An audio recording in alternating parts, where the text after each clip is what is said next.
ఈరోజు వెడ్నెస్డే. ప్రతి బుధవారం నేను చీరాల వస్తాను. పొద్దున్నే 10:00కల్లా ఇక్కడ ఓపీ స్టార్ట్ చేశాను. ఇప్పుడు నైట్ 10 అవుతుంది. సో ఇప్పుడు నా ఓపీ ఫినిష్ అయింది. చీరాల ఎందుకంటే దగ్గరలో పందిళ్ళపల్లి అనేది మా సొంత ఊరు. మా నాన్నగారు పెరిగిన ఊరు.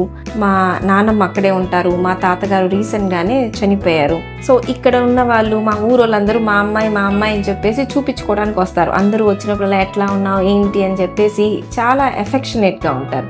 సో ఇక్కడికి వచ్చినప్పుడు నాకు 12 గంటలైనా కూడా పెద్దగా ఇబ్బంది అనిపించదు. ఎందుకంటే చాలా హ్యాపీగానే అయిపోతుంది. దాంతోపాటు మా బంధువులు ఉన్నారు. మా అత్తయ్య మామయ్య నాకు ప్రతిసారి ఫుడ్ పంపిస్తారు, లంచ్ అన్ని స్పెషల్స్ చేసి పంపిస్తారు, డిన్నర్ పంపిస్తారు.